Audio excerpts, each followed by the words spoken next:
Welcome to Second Take, the show that focuses on the issues behind the news.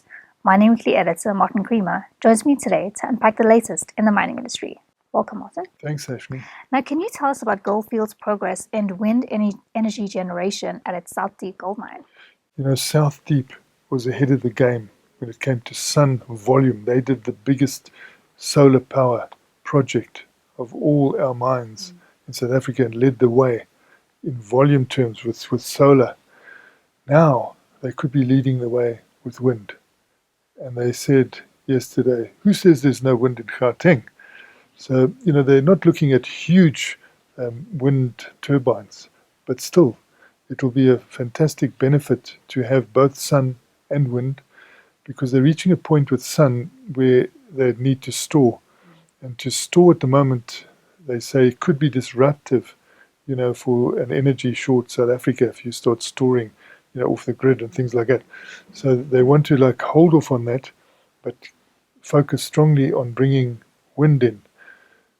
And, even now, they can get 70 megawatts going if there's a problem with both their own generation of diesel and the sun.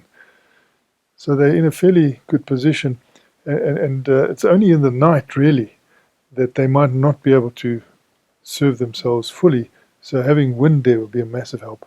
Now, Barrick believes in adding ounces through the drill bit rather than through mergers and acquisitions. I don't think there's enough emphasis on exploration. I don't think the big companies do the exploration that is needed. I think this is where, national states should come in. The jurisdictions in which the mining operations take place should look at the private sector companies and say, what are you doing about keeping these going? Because this is a finite business. You've got a finite horizon. This could end if you don't do exploration. And you find that they don't do enough exploration. We came out of a background in South Africa where the private sector did all the exploration. So that was fantastic. But in 1994, the state took control here. And so they are now giving the licenses. And this has held up a lot of things in South Africa. But even worldwide, you find, like Barrick is saying, they believe in exploring. And if you look at their track record, both, when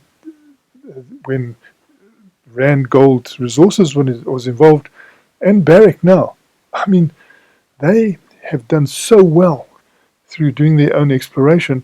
And where they have taken over a company, it has been with full insight into what exploration they can do. So they've done so well out of taking over companies, whereas other situations you find now, they're big gold mining companies, they're in gold and copper, wanting to take over companies now. This is the wrong time. The gold price is so high. What are you wanting to take over things now for? It's going to be to the benefit of the seller. And this happens so often. The sellers benefit. And the buyers seem to just take this. The shareholders just take this. And then they start demanding big dividends even when the guys can't pay them. Whereas they should be saying, hey, this is a finite horizon. Use some of that money well. Get it into exploration. And Mark Bristow, he's proved this over and over again. And with analysts questioning him, yesterday, he was really convincing in the way he said, the drill bit is the thing that really earns you the money. Lastly, Martin, tell us about Anglo American Platinum's partnership with the Department of Science and Innovation. This is very interesting to see public-private partnership in an endowment where South Africa is really rich. This is platinum group metals. You don't see enough, even at the Department of Minerals and Energy, of people saying, hey, wow, look at this endowment. Look at what this can do for us. But you do notice it with the Department of Science and Innovation. They can see how valuable this is to the country. They want to work with the private sector. The DGs and their spokespeople talk about the importance of working with the private sector. And they did this, by going to Anglo American Platinum, getting on site there, looking at how already hydrogen is running this truck, saying, let's work together to put this right throughout Africa. And at the same time, you can see the CSIR, which is also part of that department, looking at microgrids and making an announcement on microgrids. And you can hear the mines now also talking about microgrids. So we've got this huge national grid, but what they're looking at is having their own grid. And that grid will involve the renewable energy. It will involve the storage of the renewable energy for the short term, but it's too expensive for long term. Then you can take your excess, and you don't want to lose that renewable energy. You don't want it to go nowhere. When the wind is blowing strongly, you don't only want to have it going into a short-term battery. You need a long-term battery, and that is hydrogen. And people are starting to realize that now. You can see the studies coming out. This is a really competitive storage, because you can store it for a day, a year, 10 years, 50 years. So it's so valuable. And then you can also dispatch it.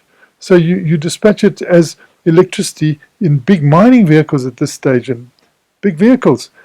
But certainly, once you've got that big structure coming up, and this hydrogen is doing the fertilizer, it's doing the cement, it's doing shipping, it's doing everything you can think of, trains, buses, surely it's going to go for the small car as well, because why not? So in the long term, holistically, they should be looking at this as a very competitive thing. And they are, at the level of the Department of Science and Innovation, along with companies in the platinum group metals sector. So I think it's a very good association and interchange they're having. Thanks for speaking with us, It's Martin. a great pleasure, Seshni. That's it for today. Join us again next week for more news analysis on the local and global mining industries. To subscribe to Creamer Media's Engineering News and Mining Weekly, please email subscriptions at creamermedia.co.za.